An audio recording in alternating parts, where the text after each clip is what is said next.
Meus amigos, mais uma vez aqui no Global Capoeira.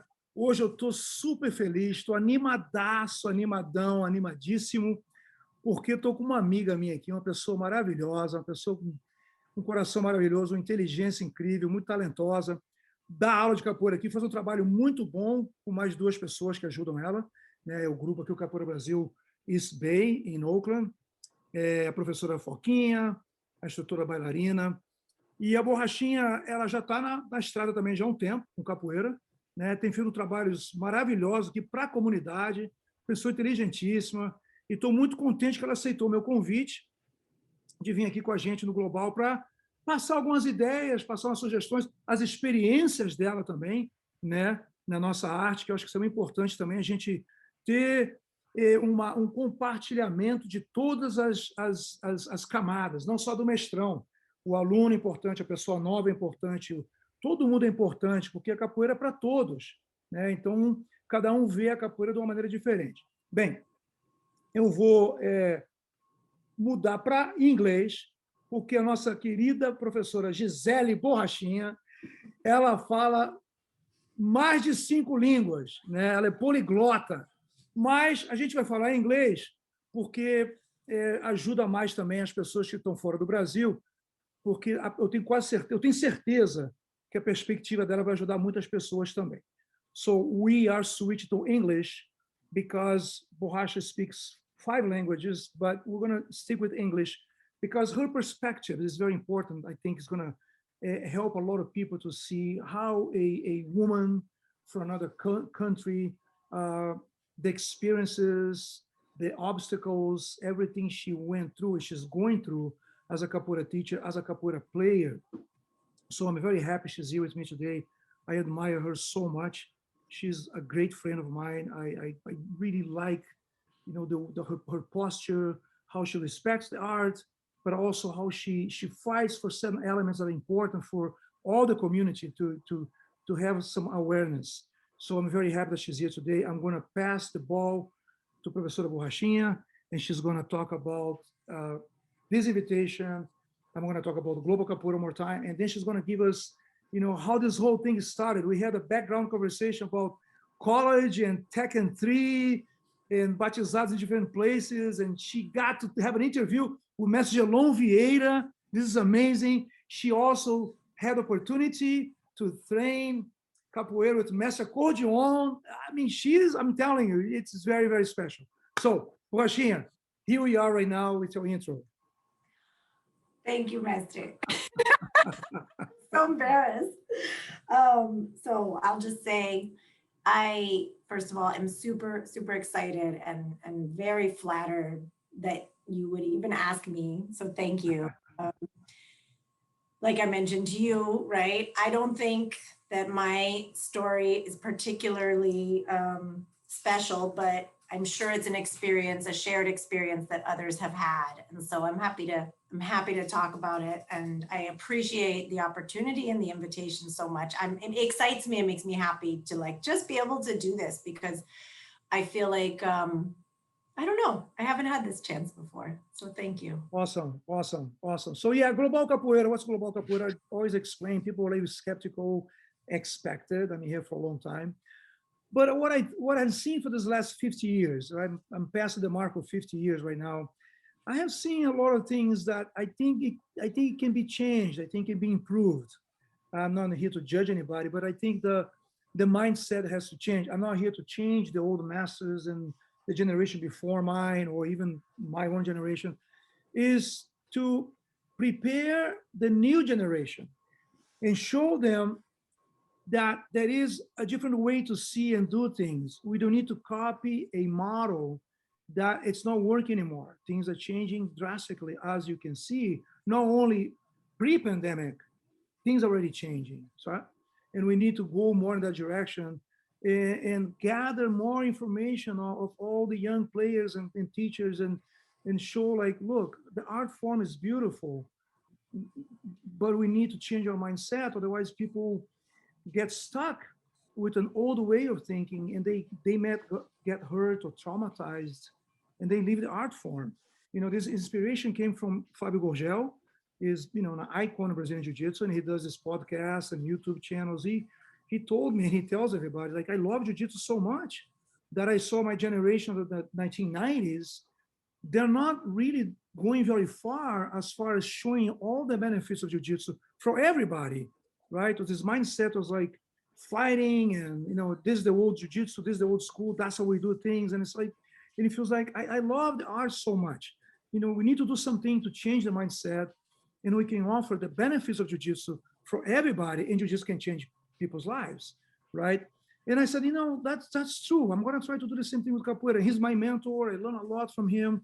His YouTube channel is amazing. Interviews with business people, with fighters, with athletes, and all kinds of leaders. And they talk about the same thing. You know, it's about the mindset, building the character. You know, and I saw in Capoeira some masters and some leadership being stuck with some old ways of doing things, and people leave the art form. I feel like, because I worry about Capoeira membership no matter where you are. I don't care about groups. If somebody leaves Capoeira group in England, I get worried. So what happened? You know, you were mistreated, there was disrespect, there was abuse. What happened made this person quit Capoeira? Because Capoeira is so beautiful. There's so many benefits. But I think people in charge of teaching the art form need to have a character development. We need to be respectful. We need to be grateful. We need to be humble. Otherwise, people just, this is not for me, you know? When I see masters only talk about themselves, oh, me. It's not about me, it's about us, right? So this inspiration came from Fábio Gugel, and also Borracha herself. Because I am on this march for a long time. You know, I have switched so many groups because I feel like it's people wasting the opportunity that is given to them. I think masters from these big groups, I'm not against groups, but they have this amazing opportunity because I have a big reach, right? They may have a membership of 5,000 people, 6,000, 10,000 people. So it's like, why don't you build a character? Why don't you use this membership that you have, this reach that you have, to prepare the person, the character, so the person can be a contributor to people's balance, to people's lives, right? And that's what Fábio does, not only for Jiu-Jitsu, people become contributors to people's well-beings. But Borrachinha told me one time, it's been 3 years already. She says, Master, you know, I don't know, I think I'm losing the magic for Capoeira. I was like, what? No. You know, I got hurt, but that they not by her, by the fact that if she says that, imagine how many more are going through that, especially women, where people abuse them and make them invisible sometimes. And I feel like, okay, when Borracha told me that, I went to her class here in Oakland, it was a big push to really go forward a little faster to make this project happen, you know. And so that's the proposal behind Global Capoeira. And before we start going to deeper into you know, suggestions and ideas and experiences and everything else, she's going to tell us this amazing story, her background, how she saw it in a video game situation to be with in a spotlight now of teaching Capoeira, and also being a person that becomes a reference in the Capoeira world. Borrachinha, you. Okay. Thank you, Master. Also, I apologize for the distractions. I have 2 dogs in this room, and one of them is currently asking for something, but so I'll try to stay focused. But yeah, so how I started Capoeira was, the first time I heard about it, I was in high school, and I was in Santa Fe, New Mexico, a place where there was really no Capoeira, or very little. I shouldn't say no, because I think Master Accordion had already been there and brought some Capoeira there, but it wasn't big. And it certainly wasn't something everyone knew about, even if they didn't play.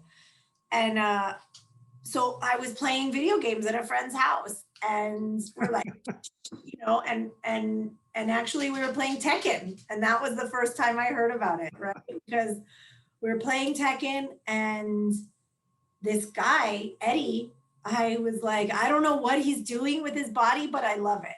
I don't know what this is. I don't know what it's called. I asked the kid I was playing with, I was like, what's this? What is this? What is Eddie's martial art? Because, you know, every player has their specific expertise, specialty. And this guy didn't know either. He's like, oh, it's called Capoeira, or said some word. He said something very wrong. And I was was just like, okay, I don't know what it is, but I love it. It connected with me on a very deep level instantly, even though it was digital, it was just a video game on a screen and I knew nothing. I knew it was right for me. And it was from that moment on, like I had it in my mind. And then I graduated from high school a year later and I went to college in New York City. And I was on campus and I was walking down College Walk and I saw it for real, in real life, not a game anymore, not a video game. I saw real capoeira, a real game. And I was like, oh my God, it's the thing. It was meant to be. It was meant to be. Yeah. And I was like, instant. I just walked straight up to them. I was like, what is this? And can I join? I played it on Tekken. I know I want to do this. And it was the way that the movement of it was the first step in for me, right? That grabbed you, huh? Yeah, it was the thing that grabbed me because I had been a dancer my whole life. I had danced like competitively in high school. And I knew it had been like 75% of my life, the amount of time that I spent on it outside of school, the community that I had because of it. It was, so I needed something. I knew I wanted something to replace that, but I didn't want to keep it. I didn't want it to be the dancing that I was. I wanted something different. And I had always wanted to do a martial art as a kid. I used to ask beg my mom, beg her, put me in karate, and also beg her, put me in gymnastics. I want to flip, I want to fly. And this was like everything all in one, you know, it was perfect. So I dove in. I started training with them. It was the group that was teaching on campus at Barnard at Columbia was Mestre Doutor, who at the time I think was Contramestre, Mestre Bandeira, who soon left to move to Portugal.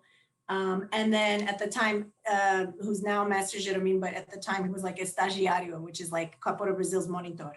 Mm-hmm. And there was them, there was Anderson, what was his name? Was it Carioca, I think was his nickname? Bicicleta. I mean, there was like just all these people and there were Brazilians, there was Americans, there were students, there were non-students. Everybody was, you know, in it. And it was like, it just grabbed me and they were like, well, yeah, sure, you can come anytime. So I started training with them in real life, physically. And then I was taking a class. There was a lecture called Latin American and Caribbean Dance. And the professor said, you know, this is not strictly a dance, but I want to cover this thing called capoeira. It's, you know, it's a Brazilian art form. And that was a semester in school.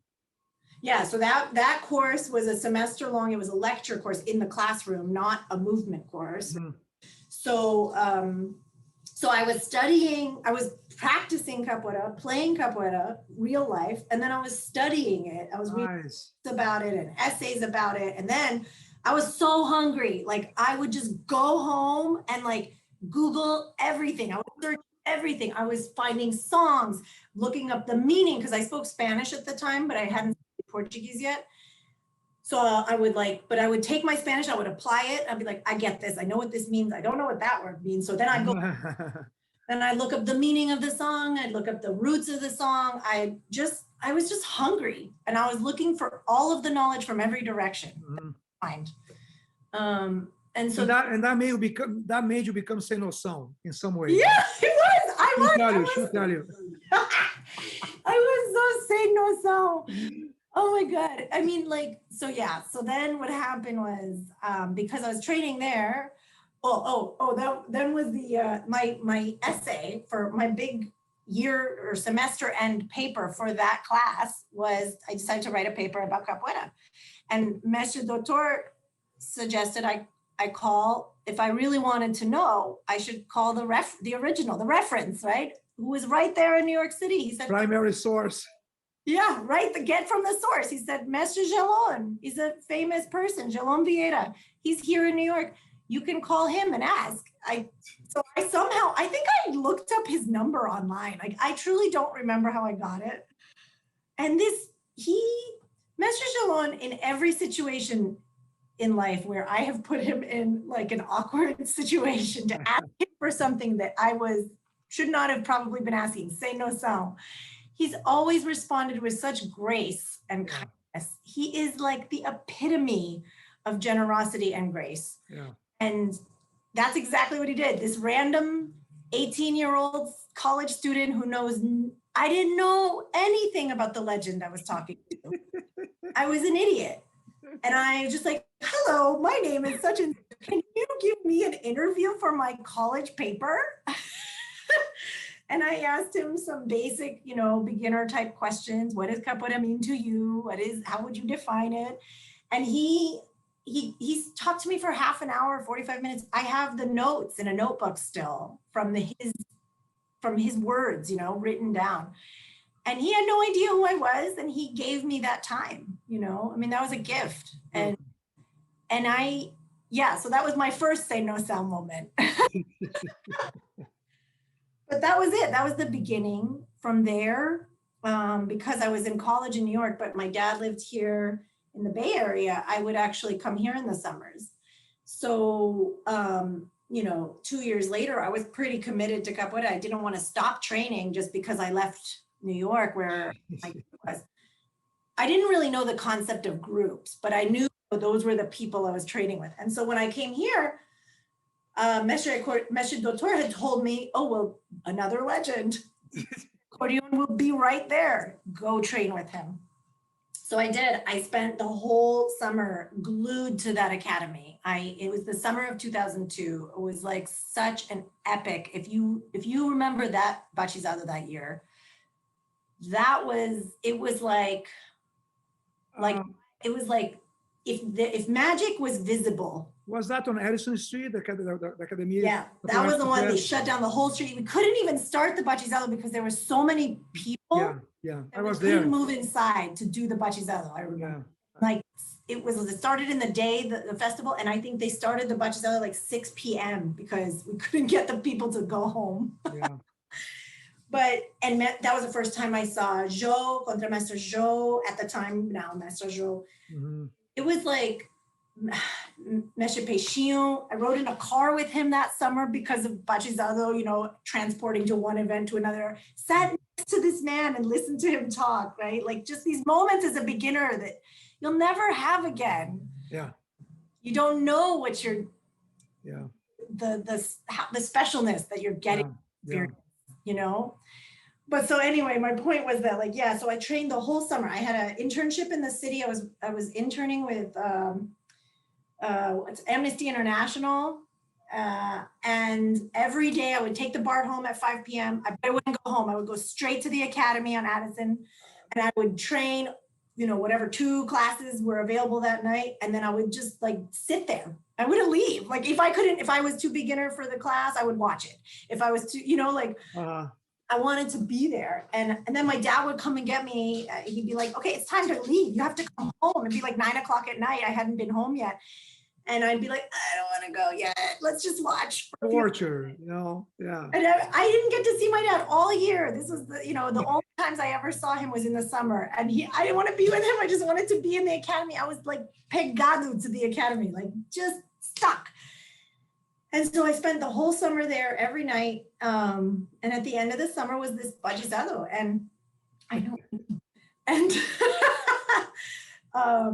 And Mesha Swali and I were sitting and talking, and I don't remember how I think she wanted to have a conversation with me probably because I had no idea, but she wanted to talk to me about the Bachizado and wanted to understand where did I stand as a student? Was I a student of this group or was I not, you know?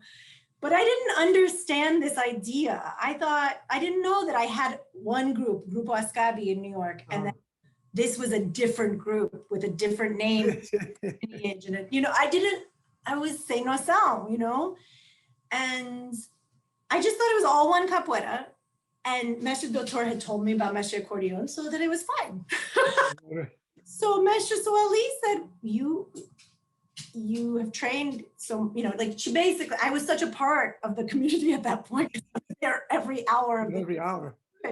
She's like, we consider you our student, and we, you know, if you want to participate and take, you know, be part of it, then you will be. And I said, yes, definitely. Of course. I love you guys. I love you. So I got my first chord with Mestre Accordion and Mestre Soli in a different group than my original group that I had been training with for a year and a half in New York. And I came home to New York, and Mestre Doutor was so kind. He was like, okay. But you know, he said the same thing, so gracious. He said, I respect Mestre Accordion, utmost respect. And if he believes you deserve that chord, that is fine, you know? So there you go. But it was, again, it was my mistake. I didn't understand how the world worked. Right. and then how was the progression to meet Mestre Joe and all that? Well, oh my gosh. So I saw Mestre Joe at that Batizado in 2000. Yeah, I didn't know her. I probably barely talked to her. All I remember, I know this sounds crazy, but the picture I remember in my head is her playing a game in a Honda and her basically like flying through the air like this. It was probably, you know, parafuso or armada martello in Capoeira Brasil language. But it was just incredible, right? Like I was like, oh, who's this? I had never seen a woman fly like that. I had never seen any of that. All of it was new to me, but especially such a powerful woman. And so but that was it. That was literally my only exposure. What happened is after a few years, Ascabi in New York, a lot of the teachers moved. Like Tor moved to Philly. At the time, Mestre Jeromim was Professor Jeromim. He moved to California. Actually, he moved to Philly maybe and then California. And so there was just a lot of high chord students and low chord students like me left. And so I kept training, but then I graduated college. I moved an hour away. I moved from Upper West Side of Manhattan down to Brooklyn, which is, if you know New York, is far. So I couldn't get to the training sessions. They weren't really officially classes, but I could get to those. Hey, sorry. Lola. And so it just slowly kind of fell apart for me to continue being part of Ascabi, to get to them and to have a teacher. And I really wanted a teacher. I was desperate for a teacher. And so I started visiting other groups in the city, and that was in 2004, end of 2004, beginning of 2005. And I started just training around the city with different people. I spent a lot of time training at Mestre Brion's Academy. I became very close to them. I'm still very close to them. I spent a lot of time, I found, let's see, the way that I ended up, obviously started training with Formando Joy and Formando Tuzinho. At the time, they were blue cords. It was actually the period where Joe had left the country. I see. So Joe, Formando, at the time, she was probably a brown cord, but Mestre Joe at the time wasn't even in the country. She had left. I see. Joy and Tuzinho were kind of holding down. I see. Okay. But I found them, again, the magic. The way I found them, I was working crazy hours and I was coming home, like I was working like from 7 a.m. at night to sometimes like 11 p.m., 10. It was late, it was long hours. And this night I was coming home kind of early. It was like 10 p.m. I was coming home in a cab. The taxi driver took the wrong way home. And this is magic of Capoeira. Yeah. Took the wrong way home. The taxi stopped on this big street and I had the window down and I was annoyed at him. And I was like, now it's going to take extra 10 minutes to get home. Sure.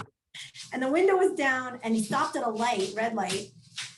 And I heard Capoeira music through the windows. And I was like, stop.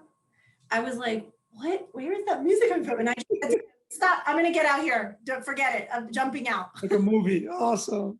So I paid him, it was like 2004 or 5, so you couldn't even pay with a card then, it was still cash. Like throw some cash at him and jump. I had to run to find the music before it ended.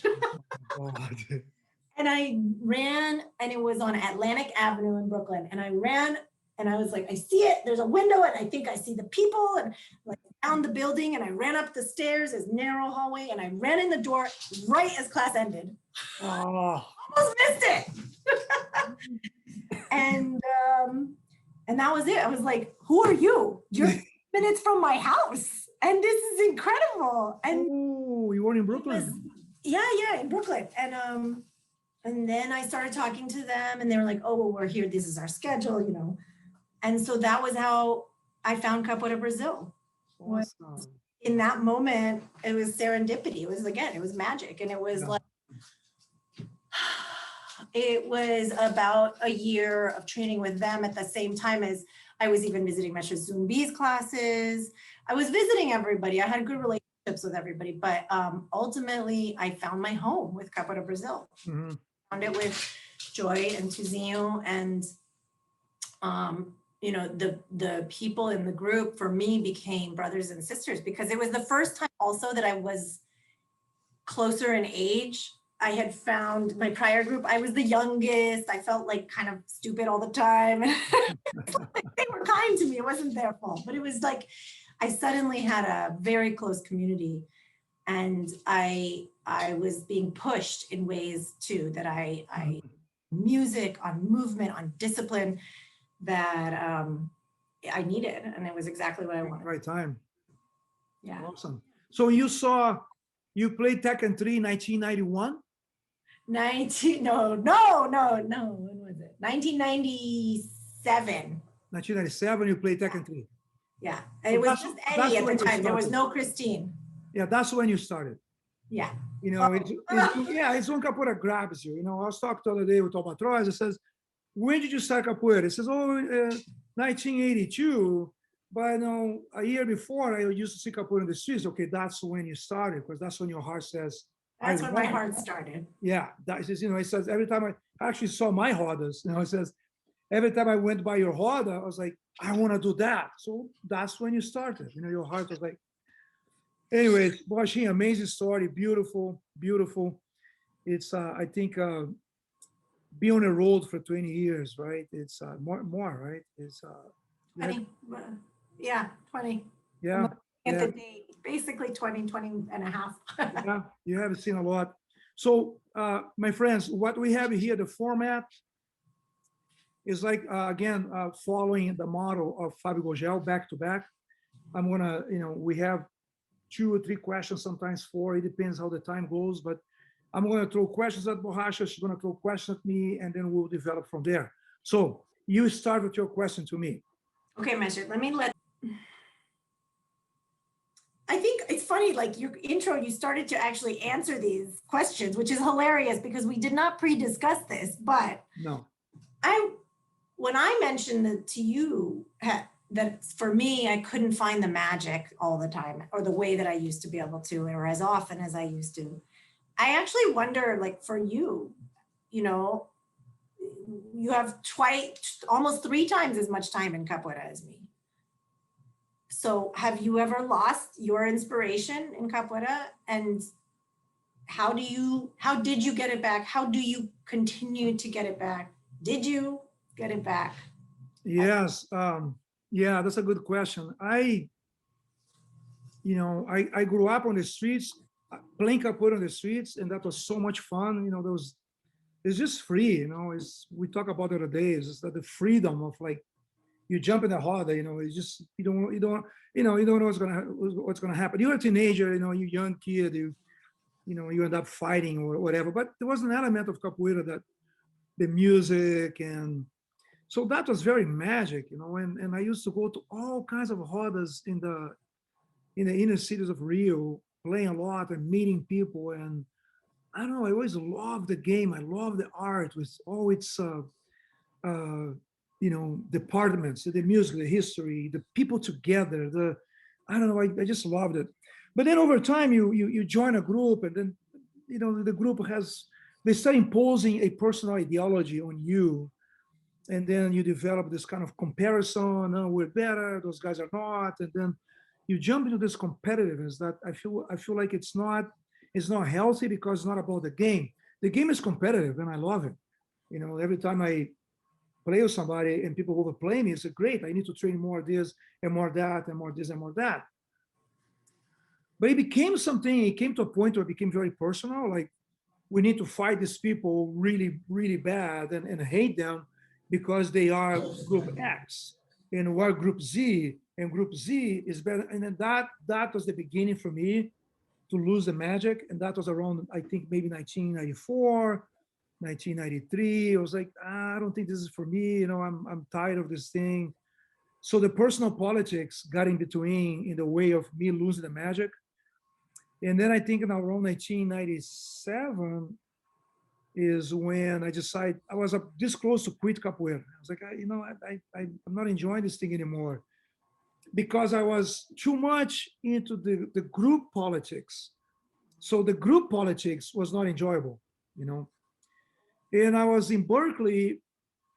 I remember I was in Berkeley, the Whole Foods on Ashby. And that was the day I was like, you know, I left the group I belonged to. And I was in this area of like, in a gray area, like, okay, what do I do now, right? It's been 23 years with one group, one teacher, and now I quit. And you feel very lost. Wow. You Yeah. feel like, what do I do now? Where do I go? You know, That's painful. You know, yeah, it's just very hurt. I was very hurt and confused. I cried a lot. And I remember, it's almost like you, Borrachinha. I was in at the Whole Foods on Ashby, and I bought some coffee and I sat outside, and Mestre Marcelo Caveirinha shows up, you know. And he noticed I was sad. Hey, Taborá, and then he you know, I told him what was going on, and he says, you know what, you left this group that you've been for 23 years. You have your friends there. You have, you know, this connection. But let me tell you something. There's something bigger than your group. You know, I'll never forget that. There is something bigger than your group. And I was like, you know, what is that? It's capoeira. You know, the capoeira world is bigger than your group. So you're not alone. You're just not alone. Just reach out. And that was like, and then he left, you know, and I stayed there with my coffee. It's like, I never saw it from that perspective, because I was so immersed into this group's politics, you know, the Plato's cave, that I thought, that's true. You know, there's all this capoeira world. So that was my way to regain the magic. And I realized, it's true. You know, I'm not going to lose my faith in God because the priest is bad. You know, change churches, you know, find another place where they worship capoeira and not themselves. And that was regaining of the magic. Yeah. You know, and then over the years, you start seeing some behaviors that you don't like, but I always remember that. So no. I love capoeira. I may not love these people because they're not doing something out of the principle for capoeira. It's all about themselves. And I feel like, no, capoeira is bigger than that. Capoeira is much, much bigger. And then I start going deeper into all the traits of capoeira, all the, how to explain it, all the different benefits, all the different areas of capoeira, the music, the history. And then I realized, you know what? Before Miudinho, Regional, or Angola, whatever people put labels, you know, I'm not against them. But before that was capoeira. You know, people were just, you know, get together in little plazas and play, including myself. You know, I would go to this plaza in Rio, next to the Igreja da Glória. There's a plaza there called Praça do Russell, and we play capoeira. It's like, man, those.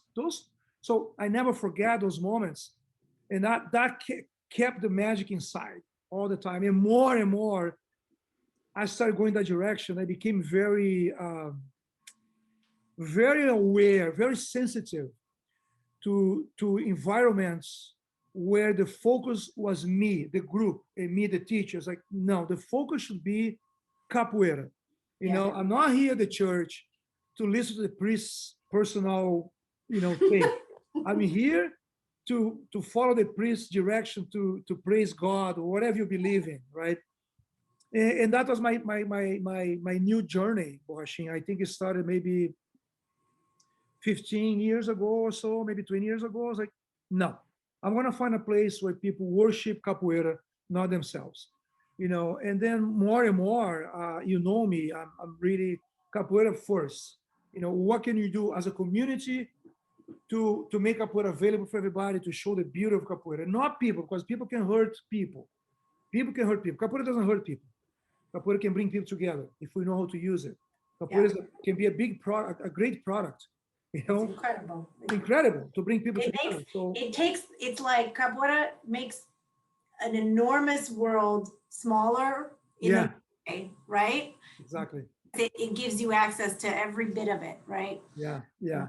So that was my what made me keep the magic, you know, the jogo de variação, the pre-styles, the pre-uniforms, the pre-comparison, the pre-drama. You know, in my time, I never, you know, after Capoeira Roda, we sit down and we, you know, we have beer, we have samba, pagode, you know, we just enjoy life. We just made a new friend. We make fun of each other about the game, you know.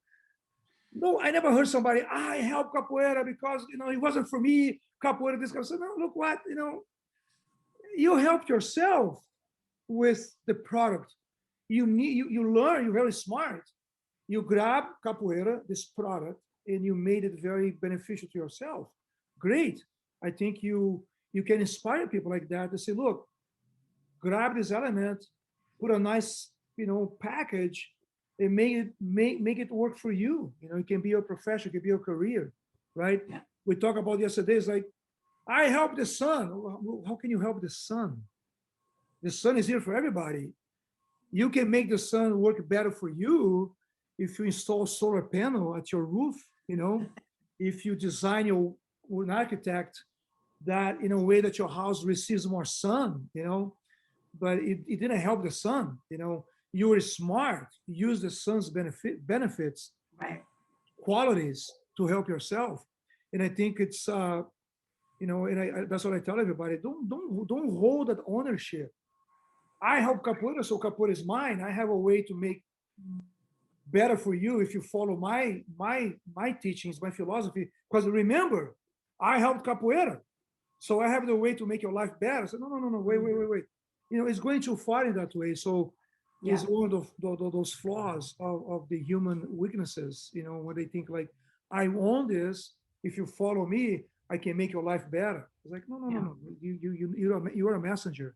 You know, you bring us to a better place so we can benefit from this amazing art form. The art form is really amazing. I call it a divine design.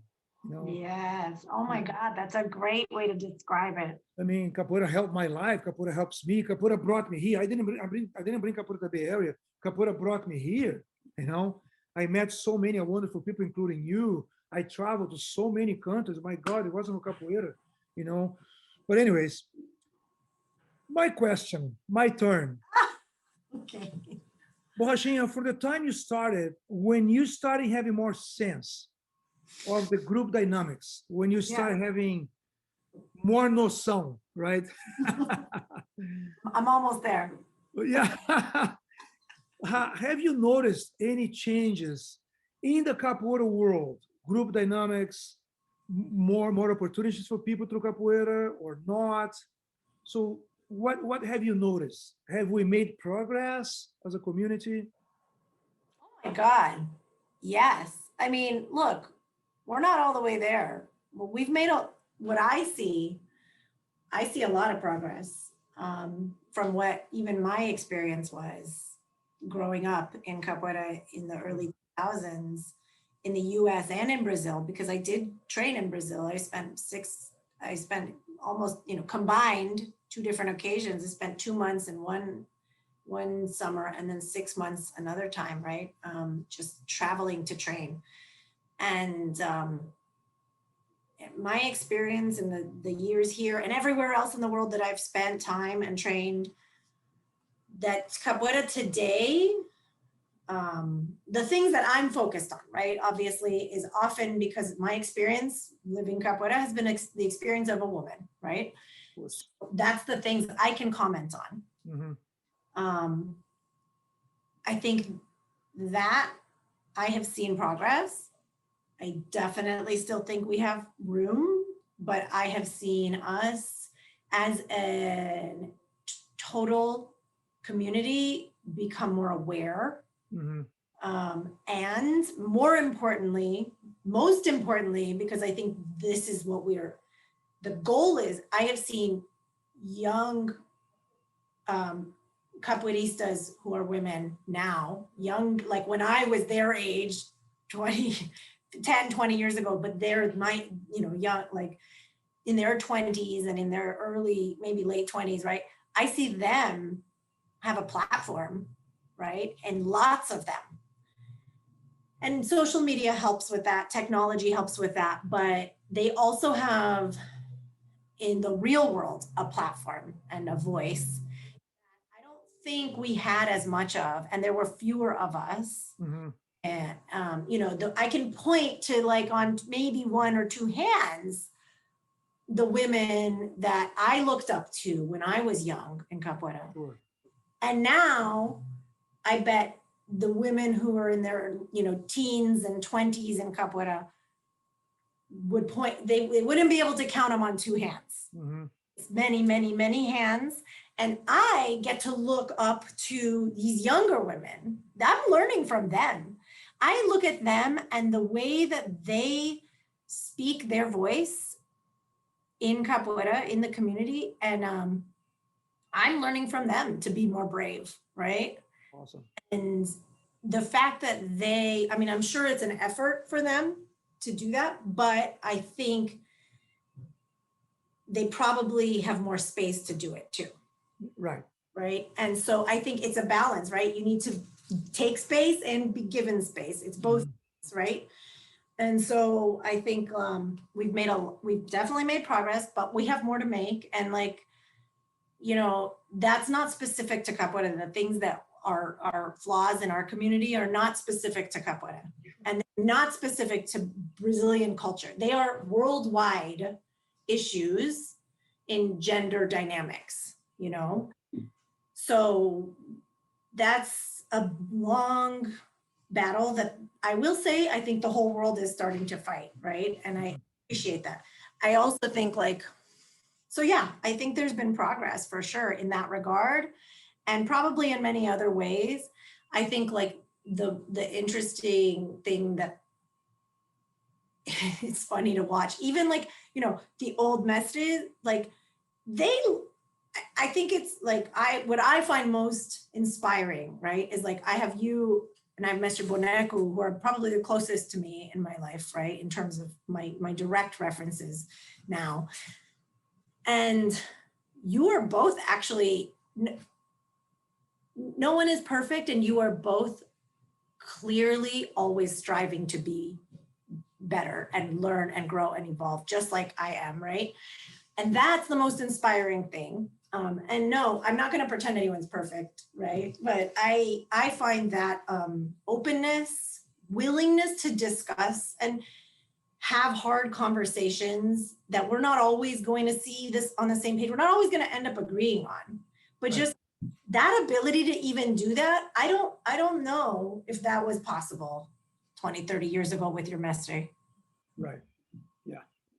Yeah, you're right. You're right. It's like I said, it's a lot of progress, but I see from my lens, I see very little because I'm not a woman. So I'm not facing, you know what I'm saying? So I cannot say, oh yeah, there's no progress or there's a lot of progress. No, I'm very respectful to that element because I don't feel the things you feel, but I have seen it, sometimes the women are the roda and they don't get to play. People just fly in front of them, they're invisible.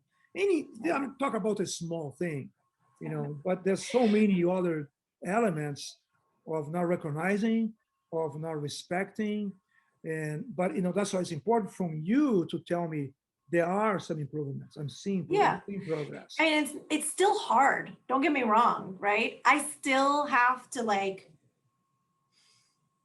I still have lots of moments where I don't feel like I get to play enough. I don't feel like I get to get on the instruments enough.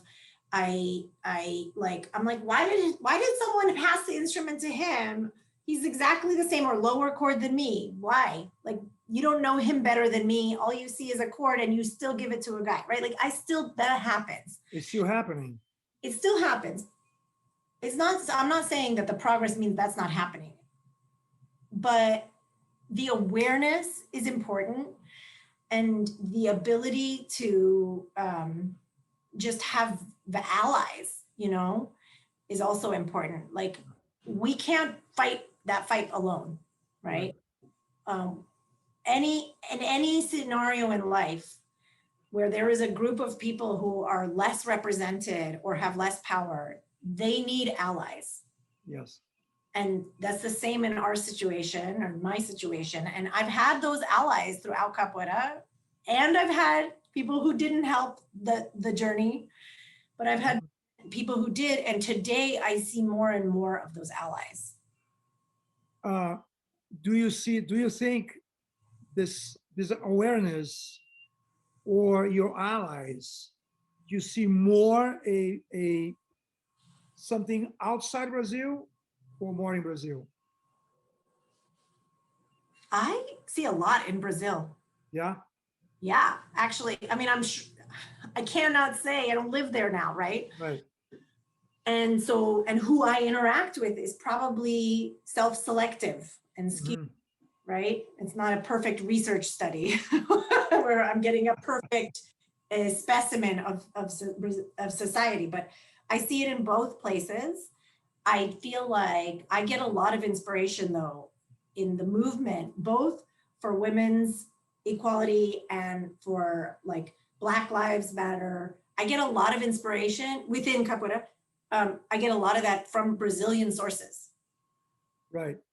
But I also I know it sounds crazy, and maybe it's because I'm seeking out other vision. I'm like, I know people don't expect that answer, but I do feel like we can be a little ethnocentric sometimes and think in America, we know best. In the United States, we know best. Right.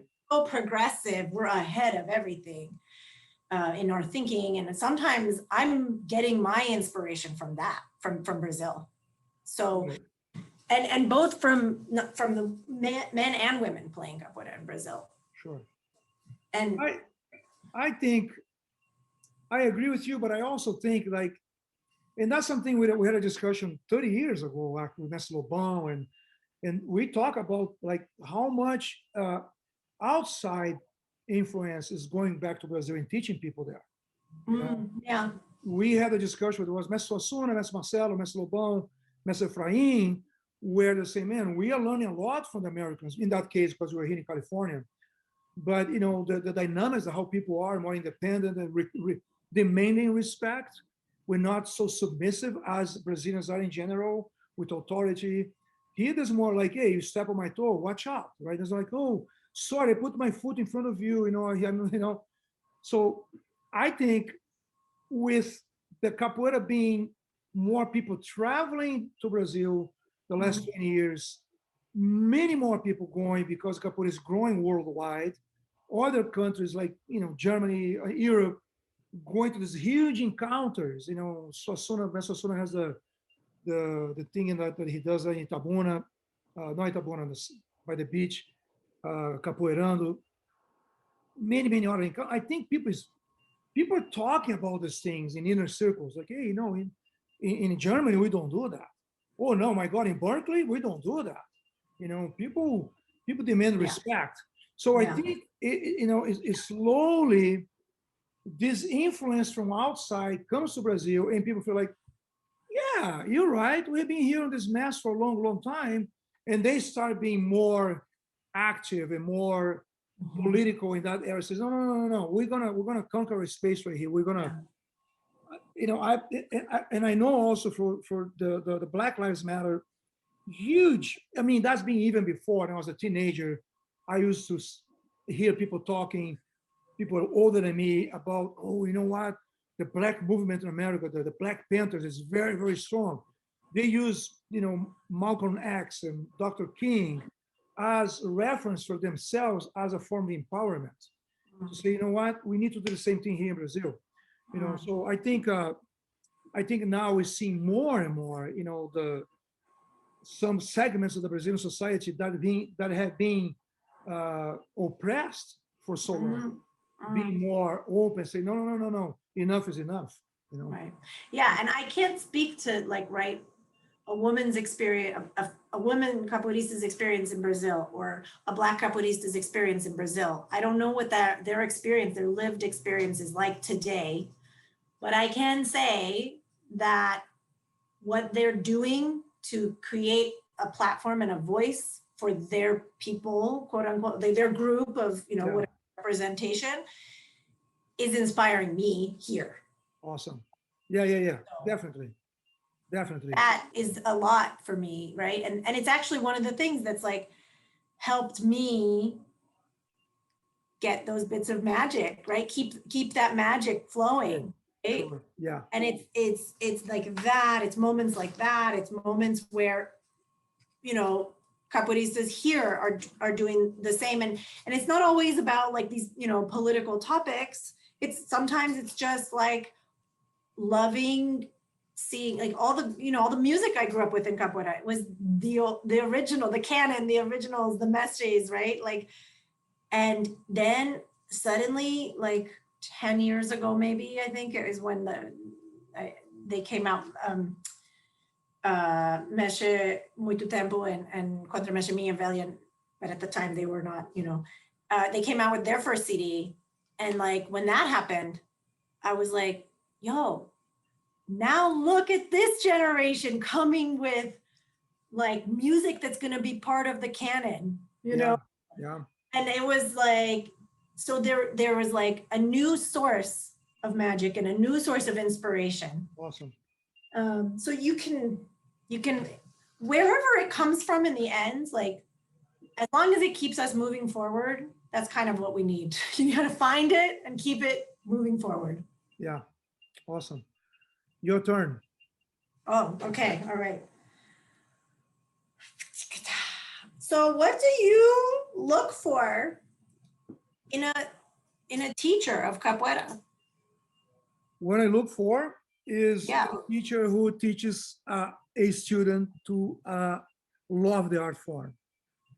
You know, just love the art form and have that open mind to say, I'm here to teach all the elements of capoeira and they're beautiful. I may not be able to offer everything because capoeira is so huge with so many lineages and personal histories that become de repente, all of a sudden a lineage, right?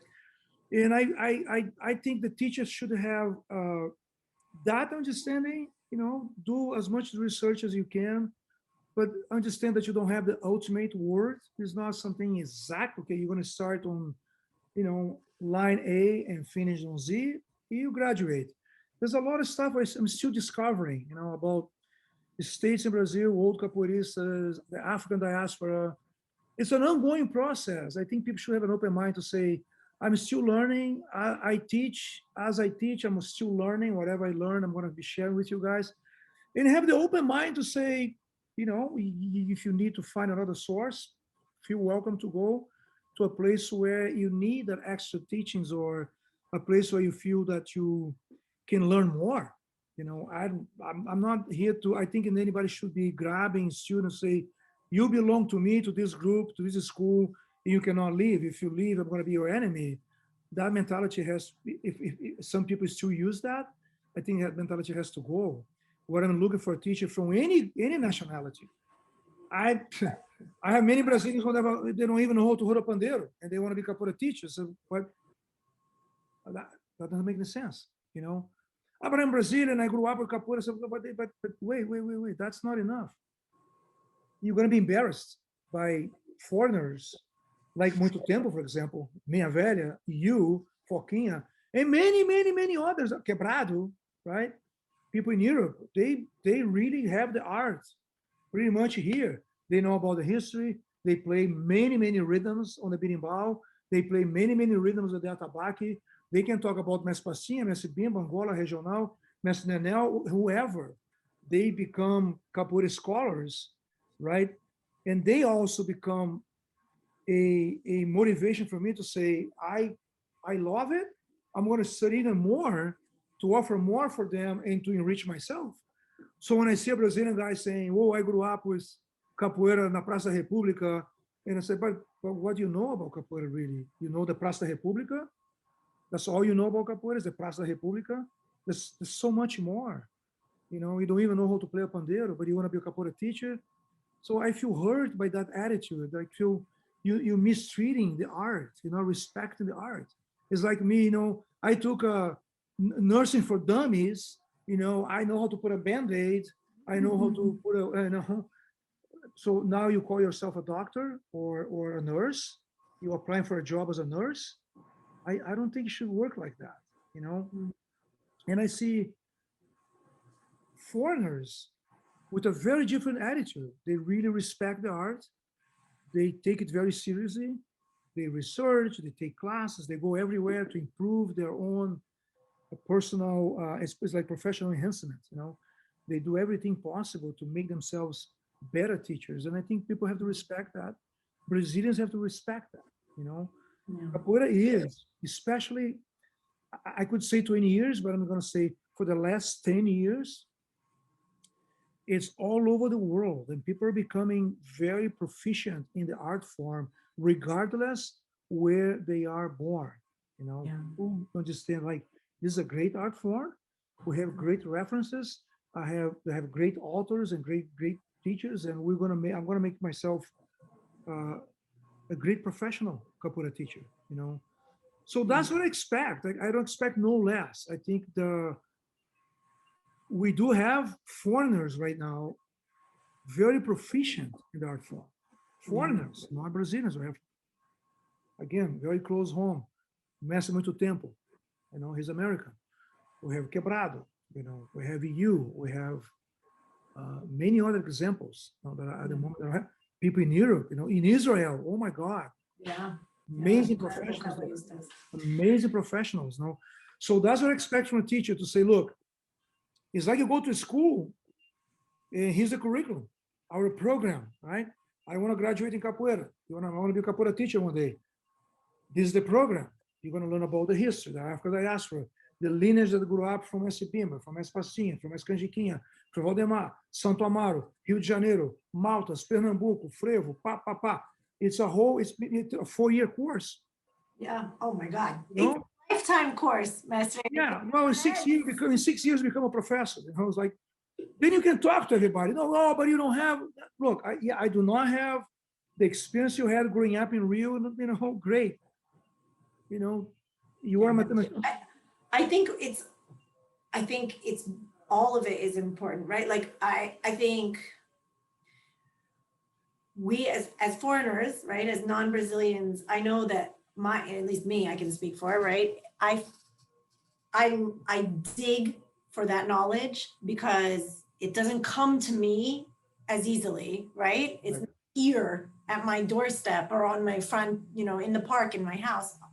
I have to go get it. Yes. And how I get that, right, is just pull from every source I can. But because I want to make sure that I don't have a deficiency, right? Exactly. I feel extra, like as a foreigner, I feel like I have to do extra to make sure I'm giving this art form its honor, right? Right. And so there's that kind of learning. And though I think that you can do all of that, and if you don't go play a roda in the street, if you don't get taken down in the street, you also have not experienced capoeira. Like you need to know what that feels like. Yeah. You need to know that feeling of like, is this, you know, how do I stay safe in this environment? How do I like play a game that creates relationships instead of breaks my head, you know? Like, yeah. How do I learn about a people and a place through capoeira, right? Like, how do I think like that's the other part of it, that like we have to also do that. And it's both of those things are important. So I think it goes both ways. Like we have to experience capoeira in Brazil, and Brazilians who are, you know, whoever, what you're referring to, right, should also value all of the richness that is in the fabric of capoeira beyond the game in the roda. Mm-hmm. And I know they do, but like I'm not saying they don't, but what I'm saying is like I think both of those, all of those things are important. And like, I feel lucky, like that I have been hurt in the game, because if I didn't know what that was like, I don't know, maybe it's old school mentality, but I think it does, I don't want to perpetuate that, but I want to know that I understand that moment, so that I know when I'm playing a nice game, that I'm lucky to be able to play that game. Sure, sure. I Yeah, don't know, maybe that's old school. I don't know. Like, yeah, but yeah, no, I don't want I violence for understand. violence sake. Yeah, Right? well, it's important to notice, this is important, but the other day I heard an interview with Cenourinha from São Paulo, and he says, for him, he says, I divide Capoeira in three parts, like there's the vadiação, jogo, and luta, right? Yeah, The yeah. vadiação, the game, and the fight. He says, but he says, in general, people are not prepared for the fighting part of Capoeira because it becomes a brawl. People are prepared, mature enough to say, oh, you took me down, great, volta ao mundo, I'm going to try to take you down. Right. But then, especially with men, becomes like they close their fists and then they go too violent, so there's no limit. I think when there's maturity, it's very important to experience that. That, oh my God,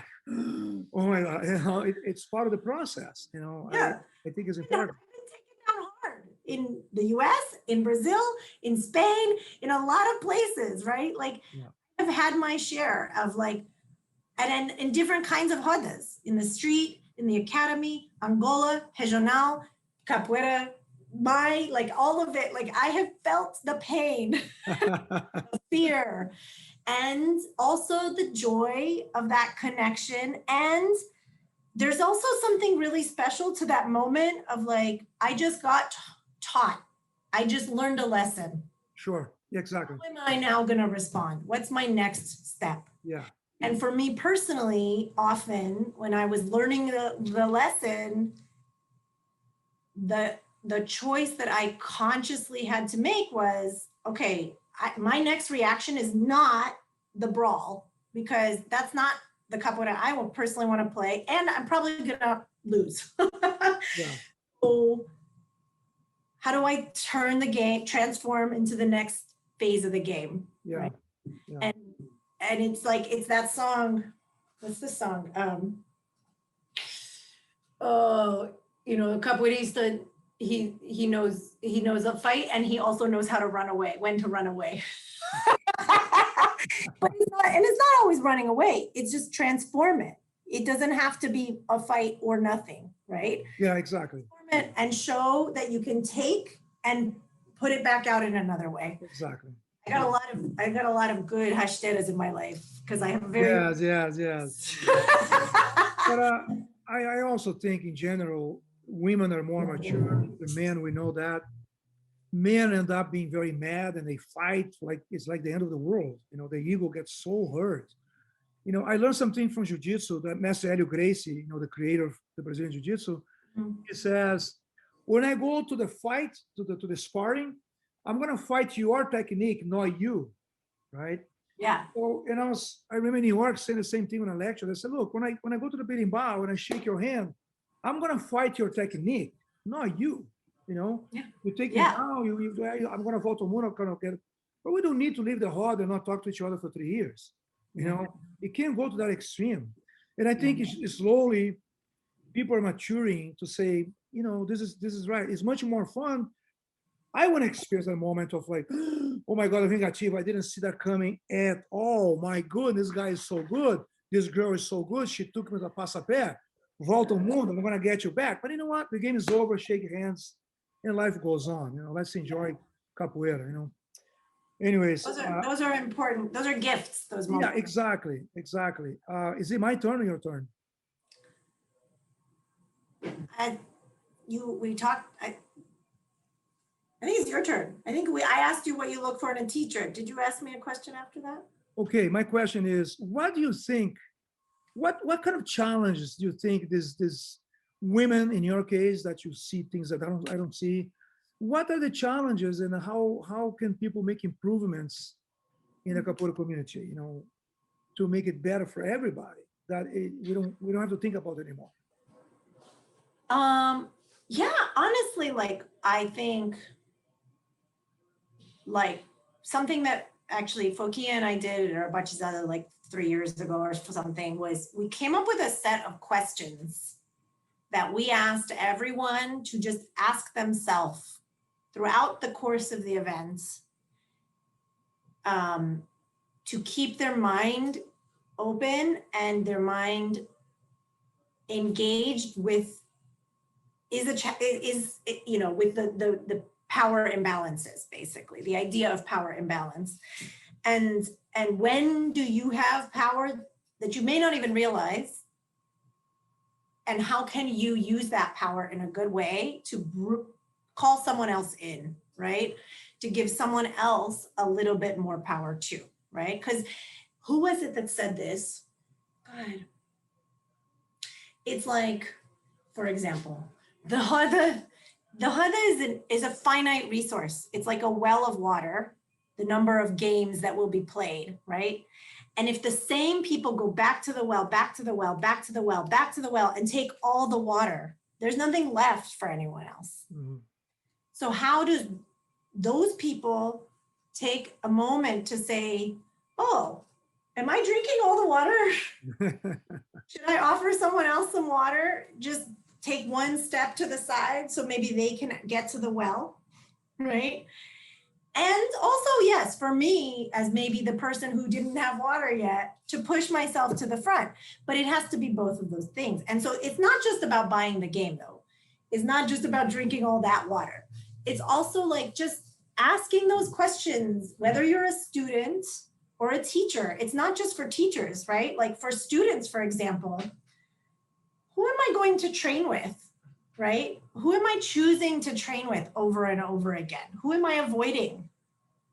And it's not just about women. Is it someone who's older than me, someone who's a lot smaller than me, someone who's more of a beginner than me? Like, am I just kind of like trying to only play with people that I think are like, you know, my size, my level, my speed, my gender, my chord, you know, age?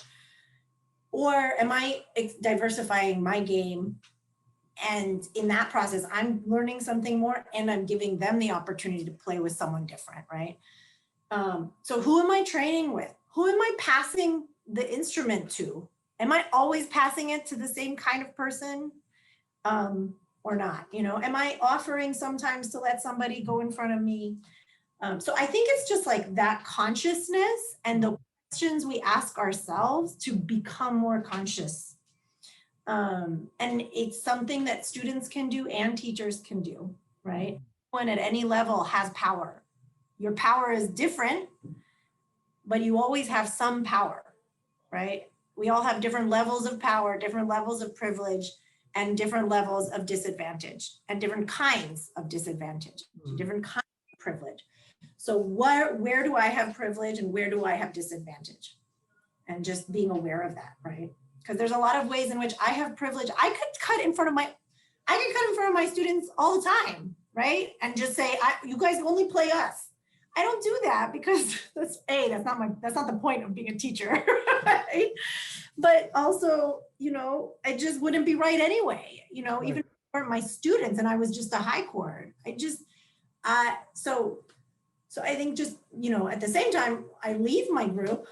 And even if I'm a high chord, I find it sometimes hard to get in, right? Mm-hmm.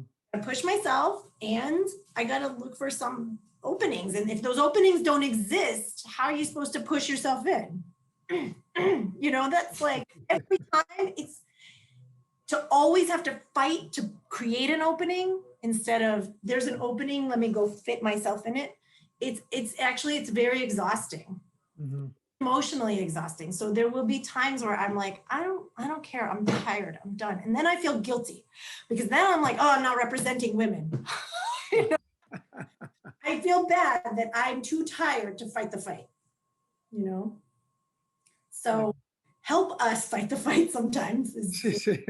And others, not just about gender. Again, it's, you know, age, chord, size, ability level of, like, you know, disabilities or able-bodied. You know, there's a lot of ways in which we can be conscious of our privilege or our power, if we don't like the word privilege. I know it's triggering for some people, so.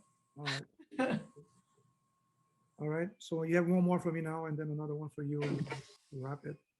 I do. I feel like you kind of answered this too, but maybe you have another perspective because you have 50 years of stories. So I'm a new story. Well, I would like to hear about a time when you evolved your thinking, right? And changed your own thinking, and just what helped you do that? Like, how did you get from A to B or A to C or A to Z? Like just honestly, so that others, and I know that can be a hard question for any of us to say, oh, I realized a moment when I was wrong, or not wrong, but just not all the way evolved on that idea yet. But I think it's helpful for all of us to understand how our leaders do that for themselves so that we can learn that ourselves, learn that behavior. Yeah, oh, that's a deep question. Sounds like you're in I know, Berkeley. I'm sorry. Sounds like you're in Berkeley. It's a very deep search inside, deep within. Is about the values. Going through all these groups and the dynamics with things that I didn't agree with, because for me was more like, this is not right. We have to treat people with respect. And I see a lot of abuse of power, too much, message to students, men to women. I saw, I have these little things on Instagram called absurdos. Now it's like, oh man, this is ridiculous. I can't believe these things are happening. So those things are bothering me.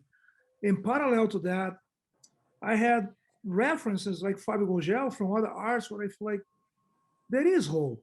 There is hope for me to fight for these situations where I don't have to be here. And then I realized, like, again, like I told you before, it's like, I'm going to make an agreement. I remember this message from San Diego, like, yeah, when I go to the berimbau, you make an agreement with the other player. I was like, no, you have to make an agreement with Capoeira, because Capoeira is above that player. So I become very, very independent. It's like, I have to take care of myself. Number one, my well-being. I need to be in balance emotionally, especially. I need to find that balance. If I find that balance, how do I find that balance? And once I find that balance, is like nobody has the right to take me down emotionally, spiritually. So that was my two anchors. How can I find a balance that this master is going to stop abusing me, yell at me, calling me names? What's the story? I realized that empowering myself spiritually, have an agreement with Capoeira, not the priest, made me feel like, okay, you know what? I love Capoeira. Capoeira is beautiful. You don't want Capoeira. You own your little church, but not Capoeira as a whole. And I'm going to find a place where I can worship Capoeira. And I became more and more powerful in that area of, like, I remember when I was with Chitra, my wife, on a lecture with a guru, and somebody asked a question, something related to that, how to empower ourselves. And he says, he was a very beautiful person, very, very special. And he says, I'm going to use the philosophy of the airplane. So then I caught my ears, and I was like, wow, something I can relate to, a little more like, not too deep philosophical when you go to sleep, right? And he says, when you are at the airplane, you go to your seat, and you're ready to go. The flight crew says, let's talk about the safety procedures.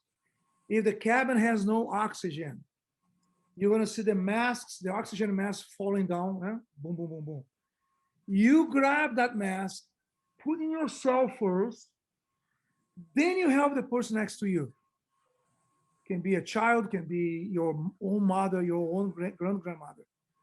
Put the mask on yourself first. Then you're going to be able to help others.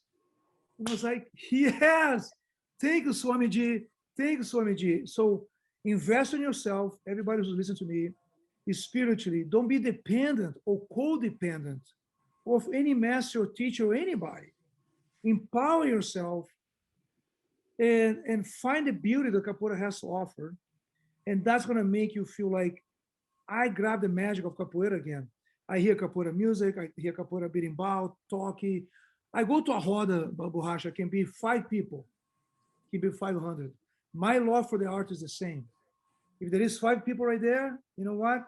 Now there is 6, because I'm gonna join them. And not like, I'm not gonna go there, there's only 5 people. No, no, no, no, no. These are the wrong comportamento. This is the wrong mindset. You know, I remember also, again, from Fábio Gurgel, he's interviewing this professor, famous jiu-jitsu professor, and he says one day he was in his office, they have like a 7 a.m. class, and his instructor was supposed to teach it was a new class, right? He was supposed to be teaching, or he was in charge of teaching the 7 a.m. class. So this professor at his office, and the instructor comes, hey, one person showed up, right? One person showed up. And he says, knock, knock. So, yeah, hey, there's only one student there. What do I do? And he says, no, no, no, no. There is a student there. Go there and teach. Yeah, there's one student there. Não, tem o aluno.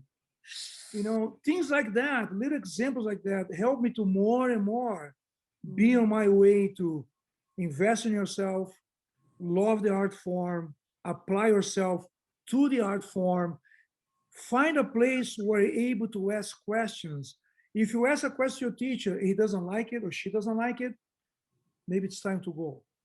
Because nobody has the right to control your life, to control your emotions, to yell at you, none of that. So I went to so much abuse, Borracha, for 23 years. Taborá is burro, Taborá is very slow, Taborá is not gifted athletically, he's not gifted. It's like, you know, it comes to a point of like, who I am, who am I? I'm nothing. It's impossible to be in a place where people put you down all the time. And I couldn't ask questions. You know, that became a very strong motivator to me to say, hey, I want to get out of this cave, the Plato's cave. I want to get out. There's a lot of stuff out there for me to, as a person, to be empowered. And I know Capoeira has these things. Capoeira has all these gifts, all these things. I one day said, enough is enough. I climbed out of the Plato's cave, and I saw the colors, I saw everything, all the styles, all the ways of teaching capoeira, all the music. The other day I took 2 private classes to Rafael, younger than I am, but I learned a lot from him. And recently I took a class with James Berimbau. Have you seen James Berimbau? Yeah, I love him. Amazing, me too. And I took a private class with him as well. And I said, do you just like email them and ask like, hey, can I take a class with you? Because I'm dying, I'm embarrassed to ask people. Borracha, I'm here. I'm glad you asked that. I'm following James Berimbau, and he has these things like sometimes he imitates Messi Traíra. It's crazy the way he sings. It's like, oh my God, how can you do that? He imitates Messi Valdemar, right? And he's an amazing player. He comes to a good school, Messi Pernalonga, and he's like, now he's at another school, but you know, he has the music background is so strong. I've seen with Rafael, blah, blah, blah. And I was like, I wonder if I ask, you know, he's so popular, so famous, young, you know, he doesn't know who I am. Not that I am anybody, but just like, he doesn't even gonna pay attention to me, right? I'm just nobody. And I was like, you know what? I'm gonna take my chances. What's the worst thing can happen? He's not gonna it's a little different for you, but yeah. No, but you know, he's not gonna answer. He doesn't know who I am. I'm nobody. I'm just a little, you know, grain of sand under the rock, under the sea, you know? And I was like, shoot, you know, why am I so afraid for him to ignore my call? Worst can happen is he's not going to ignore my call, which is I expect already, you know, or he says, no, I don't teach classes, you know, whatever. And I was like, so nervous. And I was like, boom, hey, James Berimbau, I follow you on Instagram and YouTube. You know, do you think I could take a class with you? Do you have Berimbau to sell? And I was like, send. 5 minutes later, hey, I said, I'm afraid of Rafael. I use Rafael as a buffer, you know. Yeah. And he says in 5 minutes, hey, Yes, Rafael told about you, blah, blah, blah. Yes, I teach class, I sell, and then we became friends, and it's been very amazing. So I think you should approach him. I can say, my friend Borracha is going to talk to you, you know. Great. So anyways, that's my answer to everybody. That's why I'm doing this global capoeira, to bring that empowerment to people. You know, love capoeira, find a teacher or a school that's going to teach you how to love capoeira. Capoeira is very empowering, very, Yeah. very empowering. So my last question is just something that I want to, it's very easy. So we can wrap it up. Share with us a great moment in capoeira. Just one. What? One? Yeah. Oh gosh, there's so many. Okay. Oh, okay. Oh, this is so hard for me. You don't know me, but well, you do know me, but one thing you probably don't know about me is how hard it is for me to just choose one thing. It's like a joke, a running joke between Foquinha and Everybody knows capoeira is so beautiful. There's so many beautiful I know. moments. Just one. Okay, well, I guess then I think ultimately, like for me, one of my,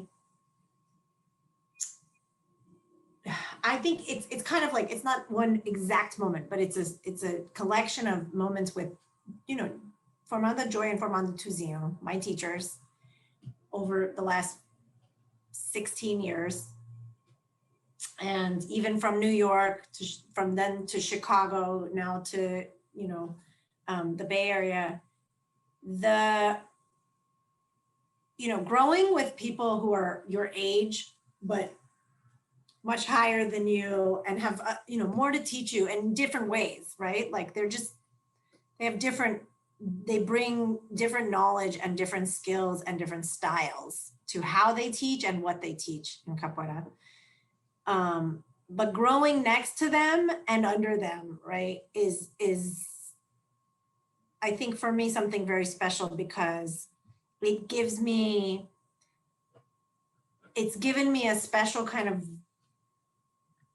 sense of how empowering it can be to be a young person in capoeira, to mature in capoeira, to learn your way, even when we're not perfect when we're young, and we're sometimes given a lot of responsibility, and you grow into that. And be willing to be wrong, like be willing to make mistakes and get better, right? Awesome. Be willing to talk about that openly. And I'm not saying they made so many mistakes and they were willing, but like they were young when they took over the group, you know? I mean, that's natural that as they mature, both in their capoeira and in their lives, and just to be able to have that as leadership for me is just, that is one for me to always look back on that. And then also why I think it was so special to have both of them, because I had, you know, Tuzinho from Minas Gerais, from you know, straight from Brazil to the United States, who had his capoeira experience in Brazil, and then continuation of it in the US, and then Joy, who's Filipino American, very different experience, only one group, always Capoeira Brazil, from Joe to Mestre Boneco direct, never ever different group. Tuzinho, different group, then to Capoeira Brazil, like me, right?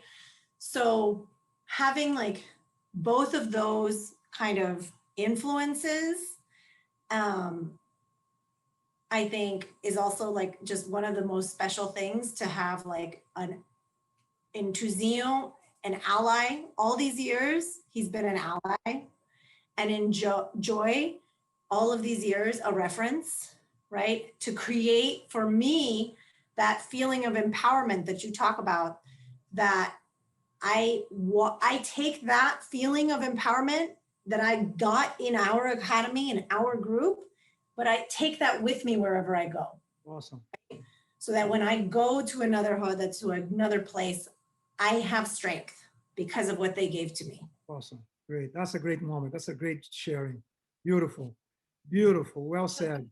That's it. I mean, there's many things, but I think you encompass it, a great mentorship. You know, that's a great experience in capoeira. You have mentorship like that, that gives this imprint in your life forever. All right. Borrachinha, last words for the capoeira community, for women teaching capoeira corner, so we can finish this amazing conversation. You know, I think it's ultimately like, just don't quit, right? Like, just don't quit. Like, stay hungry. Keep Awesome. for knowledge. Keep pushing yourself, even when it's hard. It's hard. Believe me. I feel it a lot. Just find your way to keep going, to stay pushing forward in it, and awesome. Don't quit. Stay hungry. Awesome. Great. Great. My friends, amazing conversation, Borracha. We could stay here for 2 more hours. It's been fun. Thanks so much for your patience, for learning from this amazing woman. We were so lucky. She's very close to me. We're neighbors, right? And so this is it for the Global Capoeira. This is for the Global Capoeira today. I hope you enjoyed it. And we're going to bring more amazing people here to share their experiences, their way of seeing capoeira, their challenges, and their suggestions. And here we are, Borrachinha. Again, thank you so much for your time. Appreciate it. All right, until next time. Vamos avançando. Vamos avançando.